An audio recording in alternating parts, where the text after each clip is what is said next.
Yes people, good morning, good afternoon, good evening to all of you. कैसे हैं सब लोग? होप सो आप सब लोग बहुत बढ़िया रहेंगे। मैं बता दूं, मैं भी बहुत अच्छा हूं। तो अभी तक आपने बहुत सारे टॉपिक है वो रिवाइज कर लिए होंगे। कैपिटल गेन कर लिया होगा, पीजीबीपी कर लिया होगा, टैक्स रेट कर लिया होगा, बहुत सारे टॉपिक आपने कर लिए होंगे। अब एक चीज समझना, बहुत सारे बच्चों का ये डाउट आया कि सर ये वाले नोट्स हमको दे दो पीडीएफ फॉर्म में। बेटा ये पीडीएफ फॉर्म आपको नहीं मिल सकती। आपको अगर ये बुक चाहिए तो आप भंवरपुराना.com पे जाके और इस बुक को ऑर्डर कर सकते हैं। ये बुक अवेलेबल है, 300 रुपीज का कोई कॉस्ट है अप्रॉक्स। उसमें देखो 300 में से मैं बताऊं 200 प्लस तो हमारा प्रिंटिंग का कॉस्ट है और कुरियर का कॉस्ट मिला के हमको कुछ भी नहीं मिलता है करके, ठीक है। उल्टा हम इसमें लॉस में है, तो आप वहां से ले सकते हो। एज वेल एज अगर आपको लगता है आपके फ्रेंड के पास, किसी के पास ये कॉम्पैक्ट अवेलेबल है इंटरमीडिएट का, तो उससे आप क्या ले लो, जेरोक्स ले लो करके, और जेरोक्स लेके आप यूज कर सकते हो अपने पर्सनल पर्पस के लिए, कोई दिक्कत नहीं है। चलो अब हम आज स्टार्ट करने वाले हैं sir income from other sources. तो इनकम फ्रॉम अदर सोर्सेज में कौन सी इनकम जाती है? तो मैं बताऊं, जो इनकम किसी और हेड में नहीं जाती, मतलब जो इनकम सैलरी में नहीं जाती, हाउस प्रॉपर्टी में नहीं जाती, बिजनेस में नहीं जाती, वो तुम्हारे आईएफओएस में जाती है। अब आईएफओएस में कौन कौन सी इनकम जाती है? जैसे गिफ्ट है तो वो आईएफओएस में जाएगा। अब एक चीज समझना, गिफ्ट के बारे में दो तीन चीजें जो आप ध्यान रखना हमेशा। सबसे पहली चीज, अगर किसी एम्प्लॉय को एम्प्लॉयर से गिफ्ट मिलता है, अगर कोई एम्प्लॉय है और एम्प्लॉयर से गिफ्ट मिलता है, कभी भी मिले एम्प्लॉयर से गिफ्ट मिलता है, it will be always be taxable under that salary. वो हमेशा सैलरी हेड में टैक्सेबल होगा। अगर वो कैश में मिला है, मतलब मनी में मिला है, इट इज फुल्ली टैक्सेबल। अगर वो काइंड में मिला है तो 5,000 रुपया या उससे ज्यादा है, then it is fully taxable. अगर 5,000 से कम है तो वो टैक्सेबल नहीं होगा, बट 5,000 या उससे ज्यादा है, then it is fully taxable under the head salary in hands of employee. अब एक और चीज समझना, अगर आपको कोई भी गिफ्ट मिलता है due to business and profession, then it will be taxable under the head PGBP. अगर कोई गिफ्ट बिजनेस एंड प्रोफेशन की वजह से मिला, it will be taxable under the head PGBP. Other gift आपके आईएफओएस में जाते हैं। अब एक चीज समझना, आईएफओएस में ये चार्ट जो दे रखा है, इसको समझने की कोशिश करना। ये चार्ट आप ऐसे बुक लेके समझना तो आपको इजीली समझ में आ जाएगा। सबसे पहली चीज, अगर कोई भी गिफ्ट मिलता है आपको रिसीवर को, या अगर कोई असेट आप लो कंसिडरेशन पे खरीदते हो ऑन और आफ्टर 1 अप्रैल 2017, तो एक सेक्शन है 56(2)(10) वो लगती है। अब एक चीज समझना, अगर आप मिस्टर आईडी हटला आईटीसी में आते हो, अगर आप मिस्टर आईडी हटला आईटीसी में आते हो, तो उस केस में बेटा 56(2)(10) है वो नहीं लगता, उस पर कोई भी टैक्स नहीं लगता अगर आप मिस्टर आईडी हटला आईटीसी में आते हो तो। अब क्वेश्चन ये आता है, मिस्टर आईडी हटला आईटीसी का मतलब क्या होता है? एम का मतलब अगर आपको मैरिज पे मिलता है, आर का मतलब अगर आपको रिलेटिव से मिलता है, आई का मतलब इनहेरिटेंस में मिलता है, डी का मतलब इन कंटेम्पलेशन ऑफ डेथ में मिलता है, एच का मतलब अगर मान लो आपको हॉस्पिटल से मिलता है, यू का मतलब अगर आपको यूनिवर्सिटी से मिलता है, टी का मतलब आपको ट्रस्ट से मिलता है या ट्रस्ट को कोई मिलता है करके, ठीक है। एलए का मतलब अगर आपको कोई लोकल अथॉरिटी से मिलता है, और आईटीसी का मतलब क्या होता है कि अगर कोई इंडिविजुअल ने किसी प्राइवेट ट्रस्ट को गिफ्ट दिया, और वो प्राइवेट ट्रस्ट जो है वो इंडिविजुअल के रिलेटिव के बेनिफिट के लिए बना रखा है। मैंने क्या बोला? अगर किसी ट्रस्ट को गिफ्ट मिलता है किसी इंडिविजुअल से, और वो ट्रस्ट उस इंडिविजुअल के रिलेटिव के बेनिफिट के लिए है, तो उस केस में बेटा यहां पे 56(2)(10) नहीं लगेगा, कुछ भी टैक्सेबल नहीं होगा। उसके बाद आईटीसी, यहां पे टी का मतलब क्या होता है कि अगर कोई भी फंड है, ट्रस्ट है, हॉस्पिटल है, देखो उनसे अगर आपको गिफ्ट मिलता है तो आपको 56(2)(10) नहीं लगेगा। अगर उनको गिफ्ट मिलता है, मिस हॉस्पिटल, यूनिवर्सिटी वगैरह, उनको गिफ्ट मिलता है तो भी 56(2)(10) नहीं लगेगा। और सी का मतलब होता है जो अमलगमेशन डीमर्जर होता है। अमलगमेशन डीमर्जर में जो भी आपको असेट मिलती है, या फिर जो एचयूएफ का पार्टीशन होता है, एचयूएफ के पार्टीशन के टाइम पे मेंबर को असेट मिलती है, होल्डिंग सब्सिडरी को असेट मिलती है, सब्सिडरी से होल्डिंग को असेट मिलती है, तो उस केस में ये 56(2)(10) नहीं लगेगा। तो देखो बेटा, मैंने क्या बोला? All people just pay attention, all people समझने की कोशिश करना। इनकम फ्रॉम अदर सोर्सेज की अपन बात कर रहे हैं। इनकम फ्रॉम अदर सोर्सेज में अगर आपको कोई भी गिफ्ट मिलता है, तो पहली चीज आपको ये देखना है कि आप मिस्टर आईडी हटला आईटीसी में आते हो या नहीं। मिस्टर आईडी हटला आईटीसी, एम का मतलब मैरिज, आर का मतलब रिलेटिव, आई का मतलब इनहेरिटेंस, एच का मतलब हॉस्पिटल, यू का मतलब यूनिवर्सिटी, टी का मतलब ट्रस्ट, एल का मतलब लोकल अथॉरिटी, आई का मतलब ट्रस्ट को मिला किसी इंडिविजुअल से, और इंडिविजुअल के बेनिफिट के लिए ट्रस्ट क्रिएट किया है।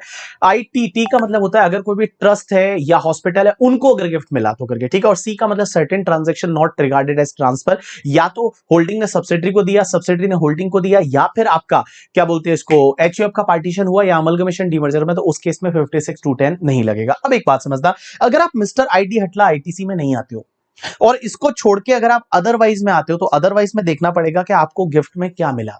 अगर आपको गिफ्ट में मनी मिला है और एग्रीगेट मनी पूरे साल का मिला के 50,000 से ज्यादा है, if you receive the money and aggregate money is more than 50,000 in the previous year, तो पूरा मनी है वो टैक्सेबल हो जाएगा under income from other sources. मैंने क्या बोला? अगर आपको मनी मिलता है और एग्रीगेट मनी मोर देन 50,000 है, इट इज फुल्ली टैक्सेबल, आपके हाथ में वो पूरा टैक्सेबल हो जाएगा। अगर मनी नहीं मिलता, आपको मूवेबल असेट मिलती है, but movable asset covered only 9 asset, याद रखना, movable asset covered only 9 asset. ये अगर 9 असेट मिलती है तो ही टैक्सेबल होगा। कौन कौन सा? Share, security, jewellery, drawing, painting, sculpture, archaeological collection, any other work of art and Boolean. क्या बोला मैंने? Share, share security jewellery drawing painting sculpture archaeological collection any other work of art and Boolean. क्या बोला मैंने? Share security jewellery drawing painting sculpture archaeological collection any other work of art and Boolean. ये movable asset अगर आपको free में मिलती है और एग्रीगेट फेयर मार्केट वैल्यू इसका 50,000 से ज्यादा है, 50,000 से ज्यादा है, it is fully taxable under income from other sources. अगर मान लो ये मूवेबल असेट अगर आप लो कंसिडरेशन से खरीदते हो, मैंने क्या बोला? ये मूवेबल असेट जो 9 असेट है, इसको अगर आप लो कंसिडरेशन से खरीदते हो और एग्रीगेट एफएमवी माइनस कंसिडरेशन का डिफरेंस अगर 50,000 से ज्यादा है, तो difference is taxable under income from other sources. अगर आपको इमूवेबल प्रॉपर्टी मिलता है और इमूवेबल प्रॉपर्टी अगर आपको फ्री में मिलता है, पर प्रॉपर्टी स्टैंप ड्यूटी वैल्यू 50,000 से ज्यादा, इट इज फुल्ली टैक्सेबल। अगर इमूवेबल प्रॉपर्टी आप लो कंसिडरेशन से खरीदते हो, इमूवेबल प्रॉपर्टी आप लो कंसिडरेशन से खरीदते हो और जब आप खरीदते हो उस प्रॉपर्टी का एसडीवी माइनस कंसिडरेशन का डिफरेंस 50,000 से ज्यादा है and SDV is more than 110% of consideration. दो कंडीशन है। आप इमूवेबल प्रॉपर्टी को लो कंसिडरेशन पे खरीद रहे हो, एसडीवी माइनस कंसिडरेशन का डिफरेंस 50,000 से ज्यादा है and SDV is more than 110% of consideration. तो एसडीवी और कंसिडरेशन का जो डिफरेंस है वो परचेजर के हाथ में इनकम फ्रॉम अदर सोर्सेज में टैक्सेबल हो जाएगा। You got my point or not? Yes. अब एक और चीज समझना आप लोग, सर यहां पे आप बोल रहे हो रिलेटिव से मिला तो टैक्स नहीं लगेगा। रिलेटिव में कौन आता है? रिलेटिव दो ही लोगों के होते हैं, इंडिविजुअल और एचयूएफ के। और इंडिविजुअल का रिलेटिव कौन होगा? जैसे मैं हूं तो मेरे रिलेटिव में मेरी वाइफ करके, स्पाउस करके, उसके बाद मेरे ब्रदर सिस्टर और ब्रदर सिस्टर के स्पाउस, वो मेरे रिलेटिव है। मेरे स्पाउस के ब्रदर सिस्टर और उनकी स्पाउस जो है वो मेरे रिलेटिव है। मेरे मदर फादर है, मदर फादर के ब्रदर सिस्टर, मेरे मदर फादर के ब्रदर सिस्टर और उनके स्पाउस है, वो मेरे रिलेटिव है। मेरे lineal ascendant and there relative means मेरे जो दादाजी, नाना जी, दादी जी, नानी जी है, वो मेरे रिलेटिव है। उसके बाद में मेरी स्पाउस के मदर फादर, वो मेरे रिलेटिव है, मींस मेरे सास ससुर, उनके भाई बहन कवर नहीं होते। और मेरी स्पाउस के जो lineal descendant and there relative है, वो मेरे रिलेटिव हो जाएंगे, मींस मेरी वाइफ के दादाजी, दादी जी, नाना जी, नानी जी, परदादा, परदादी, परनाना, परनानी, वो भी मेरे रिलेटिव माने जाएंगे। उसके बाद जो हम दोनों के बच्चे हैं, lineal descendant on their relative means मेरा लड़का, उसकी बीवी, मेरी लड़की, लड़की के हस्बैंड करके उनके बच्चे हैं, वो मेरे रिलेटिव माने जाएंगे। You got my point or not? Yes. और एचयूएफ का रिलेटिव कौन होता है बताए? एचयूएफ के लिए any member of the HUF, जो एचयूएफ का कोई भी मेंबर है वो एचयूएफ के लिए रिलेटिव माना जाएगा। अब एक और चीज समझना आप लोग, सर अगर मान लो जो इमूवेबल प्रॉपर्टी में अगर अपने को फ्री में इमूवेबल प्रॉपर्टी मिलती है, एसडीवी पर प्रॉपर्टी का 50,000 से ज्यादा, इट इज फुल्ली टैक्सेबल। और लो कंसिडरेशन है तो एसडीवी माइनस कंसिडरेशन का डिफरेंस 50 से ज्यादा है and SDV is more than 110% of consideration, तो अपने हाथ में टैक्सेबल होता है। सर एसडीवी जो है, अगर अपन एसडीवी से सेटिस्फाइड नहीं है तो क्या अपना केस वैल्यूएशन ऑफिसर को ट्रांसफर करवा सकते हैं, जैसा हमने कैपिटल गेन में 50C में पढ़ा था? Answer is yes. If you are not satisfied with SDV, your case may be transferred to the valuation officer. उसके बाद में एक और चीज समझना, ये सेक्शन 56(2)(10) में आपको टैक्स तभी लगेगा जब जो असेट आपको मिल रही है ना, आपको गिफ्ट में, या आप जो लो कंसिडरेशन पे खरीद रहे हो, वो तुम्हारे लिए कैपिटल असेट है। अगर वो स्टॉक इन ट्रेड है तो उस केस में 56(2)(10) नहीं लगेगा। मिस 56(2)(10) तभी लगता है जब आपको जो असेट मिल रही है वो आपके लिए कैपिटल असेट है। अगर वो स्टॉक इन ट्रेड है तो 56(2)(10) नहीं लगेगा। अब एक और चीज समझना, अगर आपको असेट कोई भी गिफ्ट में मिली या आपने लो कंसिडरेशन पे खरीदा और आपने अगर आईएफओएस में टैक्स भर दिया, आपने असेट लो कंसिडरेशन से खरीदा या आपको गिफ्ट में मिला और आपको आईएफओएस में आपने टैक्स भर दिया, तो उस केस में जब भी फिर आप उस असेट को बेचोगे तो जिस एफएमवी और एसडीवी पे आपने टैक्स भरा था वो आपकी कॉस्ट ऑफ एक्विजिशन बन जाएगी ड्यू टू सेक्शन 49(4). तो मैंने क्या बोला, अगर कोई असेट आपको गिफ्ट में मिली या लो कंसिडरेशन से खरीदा और आपने आईएफओएस में टैक्स भर दिया एफएमवी या एसडीवी पे, तो जो एफएमवी एसडीवी पे आपने आईएफओएस में टैक्स भरा वो एफएमवी एसडीवी आपके लिए क्या बन जाएगी? Cost of acquisition. अब एक और चीज समझना, नेक्स्ट पार्ट पे चलते हैं और एक सेक्शन होती है 43CA। 43CA सेम ऐसी की ऐसी सेक्शन है जो 50C पढ़ी थी कैपिटल गेन में। एक बात बताओ, कैपिटल गेन में अपन ने एक 50C सेक्शन पढ़ी थी कि अगर आप कोई भी इमूवेबल प्रॉपर्टी सेल करते हो और सेलिंग प्राइस जो है वो एसडीवी ज्यादा है 110%, तो लेकिन वो तो कैपिटल असेट के लिए लगती थी। अगर बिल्डर पे तो वो सेक्शन नहीं लगती थी, तो बिल्डर के लिए एक सेक्शन बनाई गई 43CA। और ये 43CA है ना, ये पीजीबीपी हेड की सेक्शन है। ये सेक्शन ये बोलती है कि अगर कोई बिल्डर इमूवेबल प्रॉपर्टी बेचता है, कोई बिल्डर है वो बिल्डर इमूवेबल प्रॉपर्टी बेचता है और उसका जो एसडीवी है वो अगर सेलिंग प्राइस के 110% से ज्यादा है, तो जो एसडीवी है वही फुल वैल्यू ऑफ कंसिडरेशन माना जाएगा for the purpose of computing your PGBP income. लेकिन अगर वो एसडीवी से सेटिस्फाइड नहीं है तो क्या उसका केस वैल्यूएशन ऑफिसर को ट्रांसफर हो सकता है? आंसर इज यस, जैसा 50C में पढ़ा था वैसा का वैसा। अब एक और क्वेश्चन ये आता है कि सर कौन सी डेट का हम एसडीवी लेंगे? एसडीवी डेट ऑफ अग्रीमेंट या डेट ऑफ रजिस्ट्रेशन, तो नॉर्मली आपको रजिस्ट्रेशन की डेट का लेना है, लेकिन अग्रीमेंट की डेट या उससे पहले पहले कुछ ना कुछ पैसा मिल गया है बिल्डर को बाय अकाउंट पे चेक, अकाउंट पे demand draft, any mode of electronic clearing system through bank account, तो उस केस में वो अग्रीमेंट की डेट का एसडीवी ले सकता है। अब एक और चीज समझना, मैं बताऊं एसडीवी वाला कंसेप्ट तीन जगह आया, एक तो 50C कैपिटल गेन में आया, एक तुम्हारा 56(2)(10) अभी आईएफओएस में आया, और 43CA जो बिजनेस की सेक्शन है वो भी मैंने यहां पे पढ़ाई। ये तीनों सेक्शन में डेट ऑफ रजिस्ट्रेशन या डेट ऑफ अग्रीमेंट कहां का एसडीवी लेना है, नॉर्मली रजिस्ट्रेशन की डेट, बट अगर अग्रीमेंट की डेट या उससे पहले पहले कुछ ना कुछ पेमेंट कर दिया है या कुछ ना कुछ पैसा मिल गया है बाय अकाउंट पे चेक, अकाउंट पे demand draft, any mode of electronic clearing system through bank account और एनी अदर इलेक्ट्रॉनिक मोड, तो उस केस में आप अग्रीमेंट की डेट का एसडीवी ले सकते हो, कोई दिक्कत नहीं है।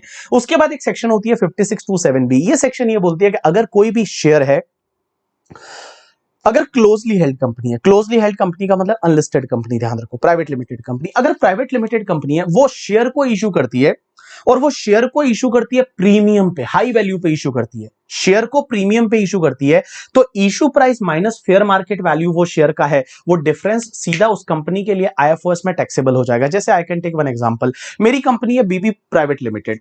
अब बीबी प्राइवेट लिमिटेड ने क्या किया, एक शेयर है जिसकी फेस वैल्यू 10 रुपया है और 200 रुपीज में शेयर इशू किया और उसकी फेयर मार्केट वैल्यू 12 रुपीज है। मींस फेस वैल्यू है वो तो 10 रुपया है, फेयर मार्केट वैल्यू है वो 12 रुपया है, और मैंने इशू किया वो 200 रुपए में किया, तो देखो प्रीमियम पे इशू किया तो 200 minus 12 means issue price minus fair market value, ये डिफरेंस जो 188 का है ना, ये 188 का डिफरेंस है वो आईएफओएस में टैक्सेबल हो जाएगा हमारी कंपनी के हाथ में। You got my point or not? Yes. लेकिन वो सेक्शन तभी लगती है जब रेजिडेंट शेयर होल्डर को शेयर इशू किया जाता है, मींस क्लोजली हेल्ड कंपनी जो शेयर इशू कर रही है वो रेजिडेंट पर्सन को इशू कर रही है, तो ही वो सेक्शन लगती है। अब एक और चीज समझना, अगर मान लो आप कहीं पे जॉब करते हो, आपका जो एम्प्लॉयमेंट है उसका टर्मिनेशन हो जाता है या मॉडिफिकेशन हो जाता है और आपको अपने नॉन एम्प्लॉयर से कुछ कंपनसेशन मिलता है। जैसे I can take one example, कोई बंदा है वो किसी एक कंपनी में काम करता है जैसे XYZ लिमिटेड में, और मैंने उसको बोला कि वो जॉब छोड़ दे, वहां से वो जॉब छोड़ दे, मैं तुझे 10 लाख देता हूं, ठीक है, बट मेरे को ज्वाइन मत कर। अगर उसने मेरे को ज्वाइन किया होता तो मैं उसका नया एम्प्लॉयर होता, मैंने जो पैसा दिया वो तो profit in lieu of salary माना जाएगा, उसके हाथ में सैलरी में टैक्सेबल होगा। लेकिन नहीं, वो मेरे को ज्वाइन नहीं कर रहा है, वो सिर्फ वहां से जॉब छोड़ रहा है, उसके लिए मैंने उसको कुछ कंपनसेशन दिया, तो वो उसके लिए इनकम फ्रॉम अदर सोर्सेज में टैक्सेबल हो जाएगा। अब क्वेश्चन आता है डिविडेंड और डिम डिविडेंड। इस साल से डिविडेंड में अमेंडमेंट से ध्यान रखना, ठीक है। देखो, डिविडेंड और डिम डिविडेंड, पहली चीज डिविडेंड है, क्या कंपनी अब डीडीटी भरती है? Answer is no. कंपनी वो डीडीटी वाला फंडा चला गया, अब डिविडेंड है वो शेयर होल्डर के हाथ में टैक्सेबल होता है। Now dividend is taxable in hands of the share holder, share holder के हाथ में टैक्सेबल होता है। अगर डोमेस्टिक कंपनी से मिला तो भी शेयर होल्डर के हाथ में टैक्सेबल, फॉरेन कंपनी से मिला तो भी शेयर होल्डर के हाथ में टैक्सेबल, और कहां टैक्सेबल होता है? इनकम फ्रॉम अदर सोर्सेज में। और टैक्स रेट क्या होती है? Normal tax rate. पहले वो 115 बीबीडी है जो 10% वगैरह वो सब हट गया, अभी भैया डिविडेंड है वो शेयर होल्डर के हाथ में आईएफओएस में टैक्सेबल हो जाएगा। अब एक और चीज समझना, एक कंसेप्ट आता है डीम डिविडेंड। डीम डिविडेंड का मतलब होता है जो डिविडेंड होता नहीं लेकिन उसको डिविडेंड मान लेंगे करके, ठीक है। जैसे सबसे पहला 222A, 222A ये बोलता है कि अगर कोई भी डोमेस्टिक कंपनी है वो क्या करती है? अपने शेयर होल्डर को असेट बांटती है। Domestic company A4, 222A for asset, याद रखना 222A। अगर मान लो डोमेस्टिक कंपनी है वो शेयर होल्डर को असेट बांटती है, तो जितने की असेट बांटी to the extent accumulated profit of the company, मतलब कंपनी का जितना रिजर्व एंड सरप्लस है उस हद तक, to the extent it will be treated as deemed dividend in hands of share holder, और शेयर होल्डर के हाथ में टैक्सेबल हो जाएगा। तो 222A क्या बोलती है कि अगर कोई भी कंपनी अपने शेयर होल्डर को असेट बांटती है, then to the extent accumulated profit of the company whether capitalise or not, जो accumulated profit of the company है वेदर कैपिटलाइज और नॉट, वहां उस हद तक वो डीम्ड डिविडेंड माना जाएगा और शेयर होल्डर के हाथ में टैक्सेबल हो जाएगा। 222B क्या बोलती है बताए? बी का मतलब ऐसे याद रखोगे कि अगर कंपनी ने प्रेफरेंस शेयर होल्डर को बोनस शेयर दिए, मैं बोल रहा हूं प्रेफरेंस शेयर होल्डर को, इक्विटी शेयर होल्डर को बोनस शेयर मिलते कोई फायदा नहीं होता। अगर प्रेफरेंस शेयर होल्डर को बोनस शेयर दिए या किसी भी शेयर होल्डर को डिबेंचर स्टॉक या डिपॉजिट सर्टिफिकेट दिया, क्या बोला मैंने? All people just pay attention. अगर प्रेफरेंस शेयर होल्डर को बोनस शेयर दिए या किसी भी शेयर होल्डर को डिबेंचर स्टॉक डिपॉजिट सर्टिफिकेट दिया, तो वो शेयर होल्डर के हाथ में डीम डिविडेंड माना जाएगा। कितना? To the extent accumulated profit of the company whether capitalise or not. ये accumulated profit of the company whether capitalise or not, उसका मतलब क्या होता है? जैसे कंपनी का रिजर्व एंड सरप्लस 10 लाख का है और 222A में असेट 12 लाख बांटी, तो 10 लाख डीम डिविडेंड माना जाएगा। बट अगर मान लो असेट है वो 9 लाख की बांटी, तो पूरा 9 लाख है वो डीम डिविडेंड माना जाएगा। 222C क्या बोलता है कि अगर कंपनी का लिक्विडेशन होता है, सी को ऐसे याद रखो रखोगे close down of the company. अगर कंपनी का लिक्विडेशन होता है और लिक्विडेशन के टाइम पे जब भी कंपनी है वो शेयर होल्डर को असेट बांटती है, तो जितनी असेट बांटी that will be treated as deemed dividend to the extent accumulated profit of the company whether capitalise or not. तो जब कंपनी ने शेयर होल्डर को असेट बांटी it will be treated as deemed dividend in hands of the share holder to the extent accumulated profit of the company. 222D क्या बोलता है? Decrease in the share capital. बहुत बार company क्या करती है, share capital को decrease कर देती है। जैसे 10 रुपए का शेयर है उसको 2 रुपए पे लाया और 8 रुपया शेयर होल्डर को बांट दिया। तो 8 रुपया जो शेयर होल्डर को बांटा it will be treated as deemed dividend to the extent accumulated profit of the company whether capitalise or not. उसके बाद में एक चीज समझना, लास्ट सेक्शन 222E बच गई। 222 ABCD और E में कुछ फर्क है। एक तो ABCD है ना वो ऑल कंपनीज पे लगता है और 222E है वो क्लोजली हेल्ड कंपनी पे लगता है। और दूसरा भैया 222 ABCD है ना उसमें क्या लिखा हुआ है कि accumulated profit weather capitalise or not. ये वेदर कैपिटलाइज और नॉट का मतलब क्या होता है, जैसे रिजर्व एंड सरप्लस आपका 10 लाख है और आपने बोनस शेयर पहले इशू कर रखे हैं 5 लाख के, तो बोनस शेयर पहले 5 लाख के इशू किए मतलब उतना रिजर्व ऑलरेडी आप कैपिटलाइज कर चुके हो, तो आपका एक्यूमुलेटेड प्रॉफिट है वो 15 लाख लिया जाएगा वेदर कैपिटलाइज और नॉट वाला। बट यहां पे 222E में सिर्फ एक्यूमुलेटेड प्रॉफिट लिखा हुआ है, मींस आप 10 लाख ही लोगे, लेकिन weather capitalise or not word लिखा हुआ ना, इसका मतलब एक्यूमुलेटेड प्रॉफिट जो आप कैपिटलाइज कर चुके हो उसको भी लेना पड़ेगा। इसका मतलब क्या हुआ, जैसे 10 लाख आपका रिजर्व एंड सरप्लस है और 5 लाख आपने पहले बोनस शेयर इशू कर चुका है, तो आपका 15 लाख है वो एक्यूमुलेटेड प्रॉफिट लिया जाएगा for the purpose of 222 ABCD और E के लिए आपको 10 लाख ही लेना है। अब एक चीज समझना 222E क्या बोलती है। 222E ये बोलती है कि अगर कोई क्लोजली हेल्ड कंपनी है, क्लोजली हेल्ड कंपनी का मतलब प्राइवेट लिमिटेड कंपनी, मेरी तरफ ध्यान दो, अगर कोई क्लोजली हेल्ड कंपनी है वो अपने शेयर होल्डर को, शेयर होल्डर वो वाला जिसके पास 10% और मोर का इक्विटी शेयर होल्डिंग है, अगर क्लोजली हेल्ड कंपनी किसी शेयर होल्डर को जिसके पास 10% और मोर का इक्विटी शेयर होल्डिंग है उसको लोन और एडवांसेस देते हैं, तो वो शेयर होल्डर के हाथ में लोन और एडवांसेस डीम्ड डिविडेंड माना जाएगा। कितना पता है? To the extent accumulated profit of the company. अगर वो शेयर होल्डर को लोन और एडवांसेस नहीं देते बट किसी कंसर्न को लोन एंड एडवांसेस देते हैं और उस कंसर्न में उस शेयर होल्डर का सब्सटेंशियल इंटरेस्ट है, मैं क्या बोल रहा हूं, लोन और एडवांसेस वो शेयर होल्डर को नहीं दे रहे बट किसी कंसर्न को दे रहे, कंसर्न का मतलब company, partnership firm, AOP BOI उसको दे रहे और उसमें उस शेयर होल्डर का सब्सटेंशियल इंटरेस्ट है at any time during the previous year, तो उस केस में बेटा वो कंसर्न के हाथ में डीम्ड डिविडेंड माना जाएगा। अगर वो शेयर होल्डर को लोन एंड एडवांसेस नहीं देते, किसी एनी अदर पर्सन को देते, किसी अदर पर्सन को देते, जैसे मान लो मैं किसी कंपनी में शेयर होल्डर हूं, मैं लोन और एडवांसेस नहीं ले रहा हूं, मेरी वाइफ को लोन दे रहा है या फिर मेरे ड्राइवर को दे रहा है, तो उस केस में वो मेरे हाथ में डीम्ड डिविडेंड माना जाएगा to the extent accumulated profit of the company. तो बड़ा सिंपल है, देखो बेटा, अगर कोई closely held company, unlisted company है, शेयर होल्डर जिसके पास 10% और मोर का वोटिंग पावर है, या तो इसको लोन और एडवांसेस दिया जाता है शेयर होल्डर को, तो शेयर होल्डर के हाथ में डीम्ड डिविडेंड। अगर किसी कंपनी को दिया जाता है या पार्टनरशिप फर्म किसी कंसर्न को दिया जाता है तो कंसर्न के हाथ में डीम्ड डिविडेंड, और किसी एनी अदर पर्सन को दिया जाता है तो शेयर होल्डर के हाथ में डीम्ड डिविडेंड माना जाएगा। अब एक बात समझना, अगर कंसर्न को लोन दिया तो मैं बोल रहा हूं कंसर्न के हाथ में डीम्ड डिविडेंड माना जाएगा, लेकिन कुछ जजमेंट ये बोलते हैं कि शेयर होल्डर के हाथ में ही डीम्ड डिविडेंड माना जाएगा। तो आप ये ध्यान रखो, शेयर होल्डर के हाथ में डीम्ड डिविडेंड माना जाएगा। तो मेरी तरफ देखो, अगर कोई क्लोजली हेल्ड कंपनी है उसने किसी शेयर होल्डर को जिसके पास 10% और मोर का इक्विटी शेयर होल्डिंग है उसको लोन दिया, तो या फिर किसी कंसर्न को लोन दिया जिसमें उस शेयर होल्डर का सब्सटेंशियल इंटरेस्ट है, या किसी अदर पर्सन को लोन दिया इस शेयर होल्डर के बिहाफ पे या बेनिफिट पे, शेयर होल्डर के बिहाफ पे बेनिफिट पे किसी अदर पर्सन को लोन दिया, तो शेयर होल्डर के हाथ में डीम्ड डिविडेंड माना जाएगा। कितना? To the extent accumulated profit of the company whether capitalise or not. जैसे मान लो कंपनी का रिजर्व एंड सरप्लस 10 लाख है, मुझे लोन दिया वो 15 लाख का दिया, तो 10 लाख डीम्ड डिविडेंड माना जाएगा। अगर मान लो 5 लाख का दिया तो पूरा 5 लाख है वो डीम्ड डिविडेंड माना जाएगा। लेकिन एक चीज समझना, अगर शेयर होल्डर है वो आज लोन उसको दिया लेकिन 2 दिन बाद उसने वापस रीपे कर दिया, तो भी क्या डीम्ड डिविडेंड माना जाएगा? आंसर इज यस, तो भी डीम्ड डिविडेंड माना जाएगा। अगर वो शेयर होल्डर इंटरेस्ट दे रहा है तो भी क्या डीम्ड डिविडेंड माना जाएगा? आंसर इज यस, इंटरेस्ट दे रहा है तो भी डीम्ड डिविडेंड माना जाएगा। यहाँ डीमिंग फिक्शन है, मींस एक बार लोन दिया means it will be treated as the deemed dividend. You got my point or not? Yes. अब एक और चीज समझना, 5 चीजें ऐसी है जो डीम्ड डिविडेंड या डिविडेंड नहीं मानी जाती। पहला तो, अगर मान लो कोई कंपनी है वो मनी लेंडिंग के बिजनेस में है, मींस कंपनी का काम ही है मनी लैंड करना, कंपनी का काम ही है लोन देना, तो कंपनी का काम ही अगर मनी लैंडिंग का बिजनेस है और उसने अगर लोन दिया then it won't be treated as dividend or deemed dividend. अब एक और चीज समझना, कंपनी ने पहले लोन दिया था और वो पहले डीम्ड डिविडेंड माना जा चुका है, कंपनी ने पहले लोन दिया था वो डीम्ड डिविडेंड माना जा चुका है 222E में। अब कंपनी एक्चुअल में डिविडेंड देती है और एक्चुअल डिविडेंड जो दे रही है कंपनी वो अगर उस लोन से सेट ऑफ मार देती है, एक्चुअल डिविडेंड जब दे रही है उस लोन से सेट ऑफ मार देती है, तो जितना सेट ऑफ मारा वो डिविडेंड नहीं माना जाएगा ऑब्वियसली।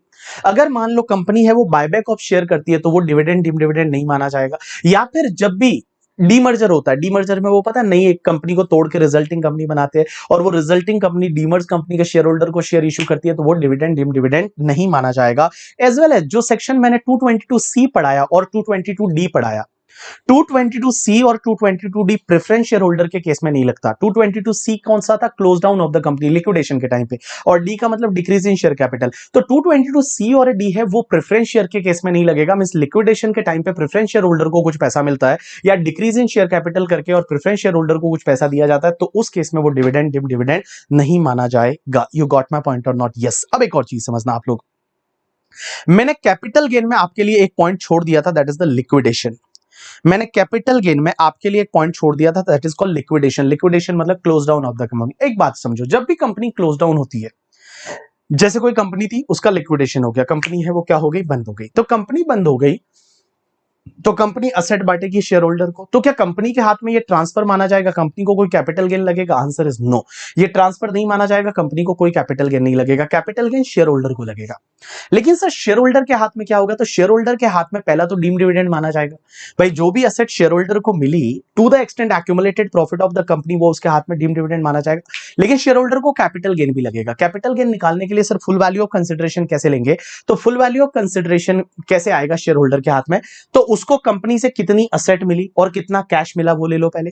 जितनी असेट मिली और जितना कैश मिला वो ले लो, और माइनस कर दो जितना डीम डिविडेंड माना जा चुका है, क्योंकि डीम डिविडेंड माना जा चुका है, जितना आईएफओएस में टैक्स हो गया वो माइनस कर दो, जो बचेगा that will be your net consideration. एक एग्जांपल लेता हूं, मान लो कंपनी का रिजर्व एंड सरप्लस है वो 10 लाख था, मुझे असेट मिली और कैश मिला वो 15 लाख का मिला, तो 15 lakh minus 10 lakh already deem dividend माना जा चुका है मेरा करके, ठीक है। तो 5 लाख है वो फुल वैल्यू ऑफ कंसिडरेशन आ जाएगा, और उसमें जो भी मेरे शेयर का कॉस्ट था वो मैं लेस कर दूंगा, जो मेरे शेयर का कॉस्ट था वो मैं लेस कर दूंगा, जो भी बचेगा that will be the capital gain in my hand. अब एक चीज समझना, यहां शेयर का पीरियड ऑफ होल्डिंग, क्योंकि लिक्विडेशन के केस में शेयर होल्डर का शेयर खत्म हो जाता है, तो मेरा शेयर्स का पीरियड ऑफ होल्डिंग कहां से कहां तक लिया जाएगा पता है? जिस दिन मैंने शेयर खरीदा था उस दिन से लेके और जिस दिन कंपनी लिक्विडेशन में गई उस दिन तक मेरा पीरियड ऑफ होल्डिंग लिया जाएगा शेयर्स का। You got my point or not? Yes. So this is called your liquidation. अब एक और चीज समझना, यहां पे आपको दो चार चीजें और बतानी है। इनकम फ्रॉम अदर सोर्सेज में और कौन कौन सी इनकम आती है? गिफ्ट के बारे में हम डिस्कस कर चुके हैं, डिविडेंड के बारे में हम डिस्कस कर चुके हैं। अब एक बात समझना, अगर आपको income from UTI mutual fund मिलता है, लास्ट ईयर तक क्या होता था कि यूटीआई म्यूचुअल फंड से जो इनकम मिलता था वो एग्जेम्प्ट था, पता है क्योंकि वो पहले क्या यूटीआई म्यूचुअल फंड उस पर डीडीटी भरते थे, बट इस बार से टैक्सेबल है, तो ध्यान रखना यूटीआई म्यूचुअल फंड से आपको कोई भी इनकम मिलेगा दैट इज द टैक्सेबल। अब एक बात समझना, विनिंग अगर होता है, winning from crossword puzzle, game show, card game या फिर हॉर्स रेसेस वगैरह, जो भी विनिंग है वो आपका टैक्सेबल होता है और 30% से टैक्सेबल होता है। अब एक बात समझना, एमपी एमएलए का सैलरी है वो भी आईएफओएस में जाता है, और एमपी एमएलए में एक चीज ध्यान रखना, एमपी एमएलए को सैलरी मिलता है वो तो टैक्सेबल होगा, बट एमपी एमएलए को अगर वो डेली अलाउंस मिलता है या कॉन्स्टिट्यूएंसी अलाउंस मिलता है तो वो एग्जेम्प्ट होता है अंडर सेक्शन 1017। अगर एमपी एमएलए को डेली अलाउंस या कॉन्स्टिट्यूएंसी अलाउंस मिलता है वो क्या हो जाएगा? एग्जेम्प्ट हो जाएगा। उसके बाद में अवार्ड, अगर आपको कोई अवार्ड मिलती है तो गवर्नमेंट से कोई अवार्ड मिलाता है वो एग्जेम्प्ट है, जैसे भारत रत्न वगैरह मिला या अर्जुना अवार्ड मिला दैट इज द एग्जेम्प्ट। लेकिन अगर मान लो किसी और से आपको अवार्ड मिलता है it will be taxable under income from other sources. Agriculture income, एक चीज ध्यान रखना, आईएफओएस में जाता है। अगर एग्रीकल्चर इनकम इंडिया में लैंड है उससे एग्रीकल्चर इनकम हुआ तो एग्जेम्प्ट है, बट इंडिया के बाहर कोई एग्रीकल्चर लैंड है और उससे एग्रीकल्चर इनकम होता है then it will be taxable under income from other sources. Rental income देखो, रेंटल इनकम, हाउस प्रॉपर्टी का रेंट तो कहां जाता है? इनकम फ्रॉम हाउस प्रॉपर्टी में। लेकिन अगर आपने कोई प्लांट एंड मशीनरी फर्नीचर किसी को रेंट पे दिया, आपने किसी को plant and machinery furniture rent पे दिया, तो उसका रेंटल इनकम कहां जाएगा? इनकम फ्रॉम अदर सोर्सेज में। कहां जाएगा? इनकम फ्रॉम अदर सोर्सेज में जाएगा। कहां जाएगा? इनकम फ्रॉम अदर सोर्सेज में जाएगा। अब एक चीज समझना, या तो आपने प्लांट एंड मशीनरी फर्नीचर का रेंट है वो इनकम फ्रॉम अदर सोर्सेज में जाएगा, या फिर अगर आपने हाउस प्रॉपर्टी किसी को रेंट पे दिया है बट आप हाउस प्रॉपर्टी के ओनर नहीं हो, तो अगर आप हाउस प्रॉपर्टी के ओनर होते तो रेंट हाउस प्रॉपर्टी में जाता है, बट अगर आप ओनर नहीं हो, आपने सब लेट आउट किया है, तो आपके लिए वो इनकम फ्रॉम अदर सोर्सेज में जाएगा। एक और चीज समझना, अगर आपने कोई हाउस प्रॉपर्टी लेट आउट किया है कुछ अदर असेट के साथ में और एग्रीमेंट सेपरेबल नहीं है, मैंने हाउस प्रॉपर्टी में ये पढ़ा रखा है, एग्रीमेंट अगर सेपरेबल नहीं है, अगर एग्रीमेंट सेपरेबल नहीं है तो वो तुम्हारा कहां जाएगा? इनकम फ्रॉम अदर सोर्सेज में जाएगा। रॉयल्टी का इनकम फ्रॉम अदर सोर्सेज में टैक्सेबल होता है। अब एक बात समझना, जो डायरेक्टर फीस होती है, जो बोर्ड मीटिंग वगैरह अटेंड करते हैं डायरेक्टर, उनको जो डायरेक्टर फीस मिलती है that will be taxable under income from other sources. बहुत बार क्या होता है कि प्रोफेसर होते हैं वो यूनिवर्सिटी के लिए अगर पेपर चेकिंग करते हैं, पेपर बनाते हैं या पेपर चेक करते हैं, पेपर बनाते हैं, सेमिनार देते हैं, उसका उनको कोई फीस मिलता है तो वो इनकम फ्रॉम अदर सोर्सेज में जाएगा। अब एक बात समझना, कीमैन इंश्योरेंस पॉलिसी का जो पैसा मिलता है, देखो सिंपल सी बात है, अगर वो एम्प्लॉयर को मिला टैक्सेबल अंडर पीजीबीपी, एम्प्लॉय को मिला टैक्सेबल अंडर सैलरी, अगर एम्प्लॉयर का रिलेशनशिप नहीं है, अदर पर्सन को मिला है, तो उस केस में वो इनकम फ्रॉम अदर सोर्सेज में चला जाता है करके, ठीक है। अब एक चीज समझना, फैमिली पेंशन, फैमिली पेंशन किसको बोलते हैं, ध्यान रखना कि अगर किसी की डेथ हो जाती है और उसके घर वालों को जो पेंशन मिलती है वो इनकम फ्रॉम अदर सोर्सेज में जाती है। अब एक चीज समझना, फैमिली पेंशन जब भी आपको मिलती है उसमें कुछ डिडक्शन मिलता है। डिडक्शन कितना मिलता है पता है, जो फैमिली पेंशन मिला उसका 1/3 और 15,000 per annum which ever is lower, means जो भी फैमिली पेंशन मिला उसका 1/3 और 15,000 विच एवर इज लोअर, इतना डिडक्शन मिलेगा, बाकी वाला फैमिली पेंशन है वो टैक्सेबल हो जाएगा। लेकिन एक चीज समझना, अगर फैमिली पेंशन हमारे जो सैनिक है, सैनिक का मतलब जो मिलिट्री में काम करते हैं या पैरा मिलिट्री फोर्सेस में काम करते हैं, और वो अगर अपने ड्यूटी पे रहते हुए शहीद हो जाते हैं, अपनी ड्यूटी पे रहते हुए शहीद हो जाते हैं करके, ठीक है, ड्यूटी पे रहते हुए शहीद हो जाते हैं अपनी देश के लिए, और उनके घर वालों को जो पेंशन मिलता है वो पूरा एग्जेम्प्ट है, उस पर कोई टैक्स नहीं लगेगा। एज वेल एज अगर कोई भी गवर्नमेंट का एम्प्लॉय था, उसको वीर चक्र या परमवीर चक्र मिला है, वीर चक्र या परमवीर चक्र मिला है, उसके घर वालों को अगर कोई भी पेंशन मिलती है वो पूरी एग्जेम्प्ट हो जाएगी, उस पर कोई टैक्स नहीं लगेगा। अब एक और चीज समझना, इंटरेस्ट अगर आपको कोई मिलता है तो इंटरेस्ट कैसे टैक्सेबल होगा या एग्जेम्प्ट होगा। तो इंटरेस्ट में एक चीज ध्यान रखना, अगर गोल्ड डिपॉजिट बॉन्ड 1999 का इंटरेस्ट है वो एग्जेम्प्ट होगा, मैं कैपिटल गेन में भी बता चुका हूं।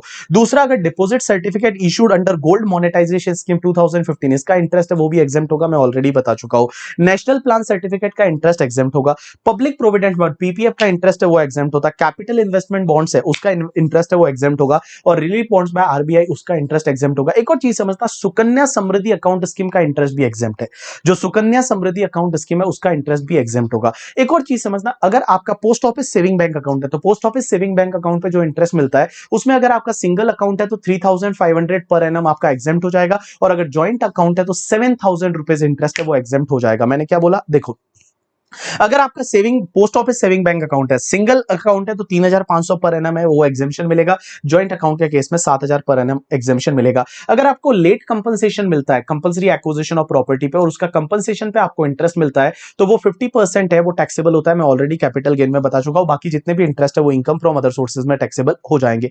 अब एक और चीज समझना आप लोग, ये ध्यान रखना, सर अगर कोई इनकम है वो आईएफओएस में आ रही है तो उसके सामने खर्चे अलाउ होंगे या नहीं, तो देखो इनकम अगर टैक्सेबल है तो खर्चे अलाउ है। जैसे इनकम टैक्सेबल, रॉयल्टी का इनकम टैक्सेबल है, तो मैंने रॉयल्टी का इनकम टैक्सेबल है मेरी, मान लो मैंने एक बुक लिखी करके, ठीक है, प्यार के साइड इफेक्ट, और उसका रॉयल्टी मेरे लिए टैक्सेबल है, तो भैया रॉयल्टी वो बुक लिखने के लिए मैंने किसी पर्सन को हायर किया था तो उसका सैलरी वगैरह दिया, तो वो सैलरी वगैरह क्या अलाउ हो जाएगा, आंसर इज यस, वो सैलरी अलाउ हो जाएगा, कोई दिक्कत नहीं। तो इनकम टैक्सेबल है तो उसके सामने खर्चे अलाउ हो जाएंगे। अगर इनकम एग्जेम्प्ट है, जैसे एग्रीकल्चर इनकम एग्जेम्प्ट है, तो उसके खर्चे क्या होंगे, इग्नोर करने। एक और चीज समझना, इनकम अगर विनिंग का है तो विनिंग के सामने जो खर्चे है वो इग्नोर होते हैं, विनिंग के सामने जो खर्चे है वो आपको इग्नोर करने हैं। एक और चीज समझना, इंटरेस्ट ऑन लेट कंपनसेशन, आपको इंटरेस्ट मिलता है लेट कंपनसेशन पे तो उसके सामने 50% का स्टैंडर्ड डिडक्शन मिलता है, मींस 50% इंटरेस्ट टैक्सेबल होता है। अब एक और चीज समझना, ये इस साल का अमेंडमेंट है, और अमेंडमेंट ये है कि अगर आपको कोई भी डिविडेंड मिलता है या income from UTI mutual fund मिलता है तो डिविडेंड यूटीआई म्यूचुअल फंड अभी टैक्सेबल होता है इनकम, ये इसके सामने सिर्फ एक ही खर्चे का डिडक्शन ले सकते हो, वो भी इंटरेस्ट का। जैसे मैंने लोन लेके और शेयर या म्यूचुअल फंड में इन्वेस्ट किया था, लोन लेके शेयर और म्यूचुअल फंड में मैंने इन्वेस्ट किया था, तो वो लोन का इंटरेस्ट में पे करूंगा ना, वो इंटरेस्ट का डिडक्शन ले सकते हो। और उसमें भी एक चीज ध्यान रखना, जो आपकी डिविडेंड की इनकम है या यूटीआई म्यूचुअल फंड से जो इनकम हुई उसका 20% से ज्यादा इंटरेस्ट नहीं होना चाहिए, उसका इनकम का 20% से ज्यादा खर्चा नहीं होना चाहिए। जैसे I can take one example, मैंने एक लोन लिया 1 करोड़ का, उस पे इंटरेस्ट जा रहा है for an example 5 lakh rupees, ठीक है। अब एक बात समझना, इस साल मुझे डिविडेंड का इनकम हुआ 20 लाख, तो 20 लाख डिविडेंड का इनकम, क्या 5 लाख पूरा लेस होगा, नहीं, 20 लाख का 20% कितना होता है 4 लाख, तो मैक्सिमम मैं 4 लाख का इंटरेस्ट का डिडक्शन ले सकता हूं, और 16 लाख है वो मेरा इनकम हो जाएगा।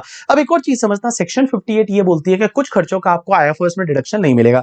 पहला तो कोई पर्सनल एक्सपेंडिचर है वो आईएफओएस में नहीं डाल सकते। दूसरा एक चीज समझना, अगर आपने इंडिया के बाहर किसी को सैलरी पेमेंट किया या इंटरेस्ट पेमेंट किया तो खर्चे का डिडक्शन नहीं मिलेगा, आपने अगर उसका टीडीएस नहीं काटा या काटा बट गवर्नमेंट को जमा नहीं करवाया। अब एक और चीज समझना, अगर मान लो आप किसी को भी रेजिडेंट पर्सन को पेमेंट करते हो तो उसका टीडीएस काटना पड़ेगा, अगर आपने टीडीएस नहीं काटा तो 30% खर्चा आपका डिसअलाउड हो जाएगा। और अगर आप किसी को भी पेमेंट करते हो सिंगल डे में सिंगल पर्सन को 10,000 से ज्यादा का, तो आप कैश में पेमेंट नहीं कर सकते, अकाउंट पे ही चेक, अकाउंट पे demand draft, any mode of electronic clearing system, उसी से आप पेमेंट कर सकते हो। You got my point or not? Yes.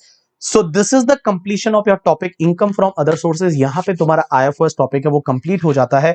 Mainly आप ध्यान रखना, डिविडेंड है, डीम डिविडेंड है और गिफ्ट वाली सेक्शन है, उसको आपको ध्यान देने की जरूरत है। ठीक है, चलो आज के लिए इतना बहुत है। अब एक और चीज समझना, आगे कुछ लेक्चर है, जैसे मैं वापस बोल रहा हूं, सैलरी का लेक्चर है करके, ठीक है, एंड डिडक्शन का लेक्चर है, वो अभी आपका पुराना वाला ही वापस री अपलोड होगा। तो एक चीज ध्यान रखना, उसमें जहां पे कुछ चेंजेस है वो मैं चेंज डिस्क्रिप्शन में लिखूंगा। एक ही चेंज है वो मैं डिस्क्रिप्शन में लिख लूंगा या फर्स्ट कमेंट में लिख लूंगा, तो आप वो डिस्क्रिप्शन या फर्स्ट कमेंट है उसको ध्यान रखोगे। ठीक है, चलो थैंक्स अ लॉट पीपल, आज के लिए इतना बहुत है।